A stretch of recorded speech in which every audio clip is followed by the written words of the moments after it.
Oke, saya ulangi ya. Jadi hal yang utama di dalam sebuah proposal yang kemudian menjadi istilahnya, kalau kita mau memakai bahasa yang sederhana itu kan, ketika mau menyampaikan sesuatu apapun, tentang apapun itu kan hook itu menjadi penting gitu ya. Nah, hooknya ini kan ada di latar belakang. Nah, untuk masukan saya bagaimana menyusun latar belakang ini mungkin berlaku untuk semua gitu ya. Nanti bisa dievaluasi masing-masing seperti apa. Jadi di latar belakang itu kan menyampaikan mengenai mengapa topik ini penting untuk dikaji, mengapa topik ini penting untuk diteliti, kan begitu. Nah, tadi hal yang mungkin perlu diperjelas lagi, dipertajam lagi adalah ketika di sini kan tadi yang diajukan mengenai pentingnya balancing antara kegiatan akademis dengan non akademis, atau antara kegiatan berorganisasi dimanapun ya, tidak hanya bagaimana kegiatan berorganisasi di kampus gitu ya, dengan kegiatan akademis.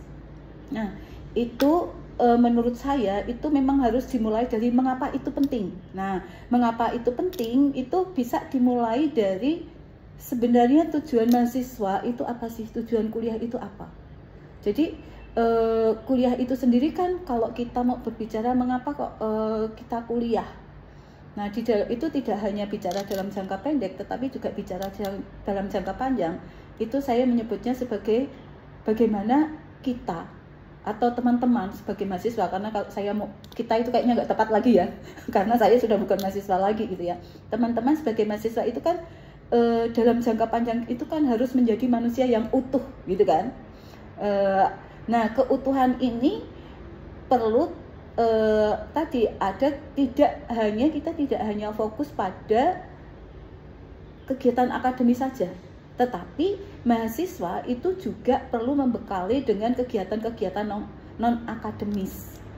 Nah, kegiatan-kegiatan non akademis inilah yang bisa kita penuhi, kita lengkapi dengan mengikuti organisasi-organisasi. Nah, ini sekedar sharing ya, mengenai ketika saya mendengar, ketika saya nongkrong sendirian gitu, waktu itu saya nongkrong di Starbucks, kemudian di belakang saya itu ternyata sedang interview. Itu si interviewer itu mengatakan begini, kalau cari mahasiswa, cari lulusan dengan IP yang tinggi, ini saya banyak gitu kan. Itu yang lamar ke saya itu IP-nya semuanya di atas 3. Nah, tetapi apa sih nilai lebihmu selain akademis?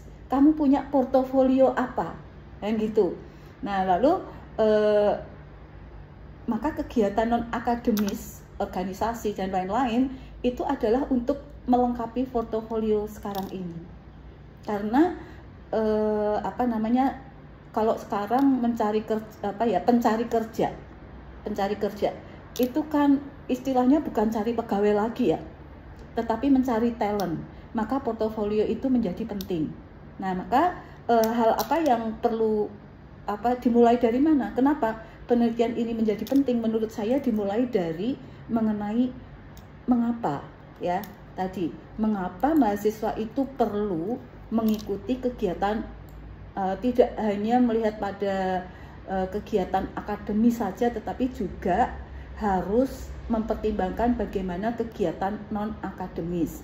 Nah, tetapi bahwa ketika ada ketimpangan antara bagaimana kita membagi waktu ya, bagaimana kita membagi waktu antara kegiatan akademis dengan non akademis, maka hasilnya juga tidak akan maksimal. Itu. Jadi penekanannya mungkin nanti di alinea pertama itu ya, itu dimulai dari hal yang demikian. Jadi mengapa menyeimbangkan waktu berorganisasi dengan akademis itu menjadi penting. Karena apa? Karena sekali lagi bahwa kehidupan mahasiswa itu bukan hanya tentang nilai akademik, tetapi juga tentang pertumbuhan pribadi. Nah, pengalaman-pengalaman berorganisasi itu akan membantu mahasiswa membentuk karakter Karakter yang seperti apa? Seperti daya tahan atau ketangguhan, rasa percaya diri, dan kemampuan beradaptasi, termasuk kemampuan untuk berinovasi. Jadi mungkin bisa dimulai dari situ, ya. Nah, lalu jadi di paragraf pertama, di alinea pertama itu nanti kalau dibaca orang, itu orang sudah menangkap dulu kenapa penting untuk menyeimbangkan waktu, untuk membagi waktu yang seimbang, yang proporsional antara kegiatan akademis dan non-akademis. Itu yang pertama. Nah, yang kedua itu tadi saya agak miss di tinjauan pustakanya seperti apa gitu. Tetapi untuk tinjauan pustaka saya kira yang terpenting adalah tentang keseimbangan waktu, ya, manajemen waktu itu mesti muncul. Kenapa sih waktu harus di manage gitu ya? Itu mesti muncul gitu kan. Kemudian tujuan pendidikan, bahwa kenapa seseorang sekolah, kenapa jadi pendidikan itu kan investasi pada sumber daya manusia, gitu kan. Nah, kenapa itu kan berarti kan harus muncul pentingnya investasi pada sumber daya manusia. Tujuan pendidikan itu apa sih? Bahwa pendidikan itu kan elevator untuk bagaimana kita hidup lebih baik pada masa yang akan datang, gitu kan. Bahwa pendidikan itu adalah investasi pada masa yang akan datang. Nah, kemudian yang ketiga itu di objek penelitian.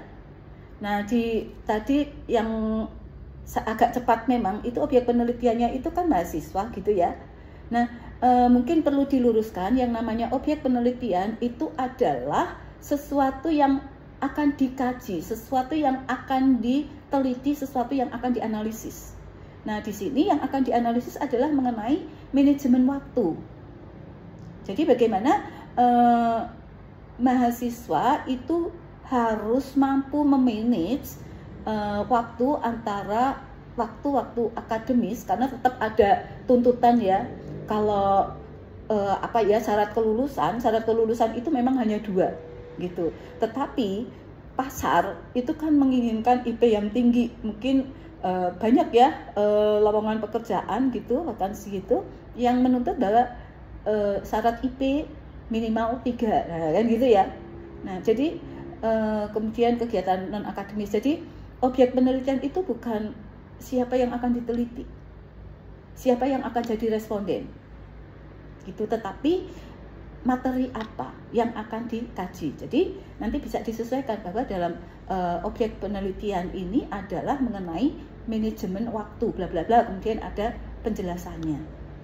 Nah, lalu untuk untuk kebutuhan data dan mungkin dan variabelnya gitu ya, kebutuhan data dan variabelnya. Nah, teman-teman nanti harus bisa mengidentifikasi untuk penelitian mengenai manajemen waktu yang baik. Manajemen waktu itu dimensinya apa? Bagaimana cara mengukurnya? Ini nanti perlu untuk dilengkapi, ya.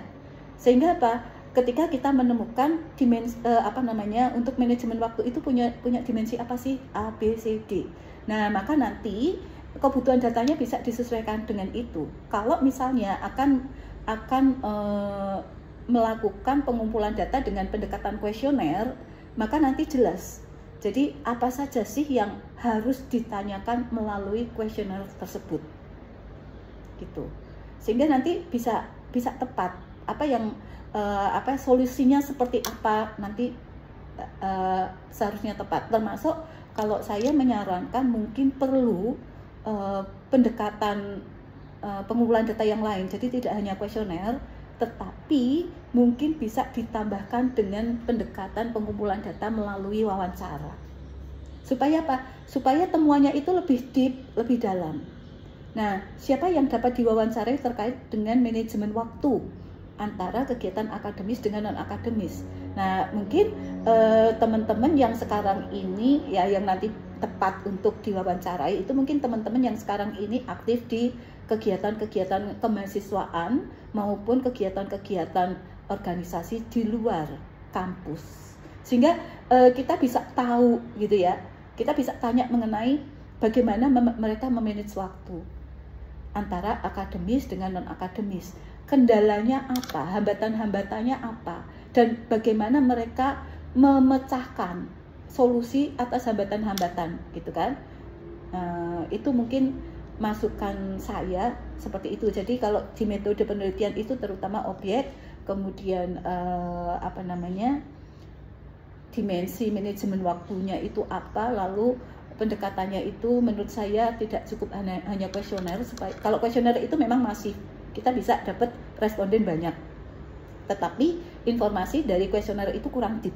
Nah, untuk lebih mendalam, maka saya sarankan ditambahkan pendekatan wawancara. Nah, wawancara ini tidak usah banyak-banyak, tetapi harus tepat, gitu kan. Kalau perlu tanya juga ke ke dosen yang mengajari atau yang di dalam materinya itu ada mengenai pentingnya manajemen waktu. Begitu yang masukan saya untuk proposal yang pertama ini, gitu. Saya kembalikan. Baik, terima kasih Bu Estri atas masukannya. Untuk teman-teman yang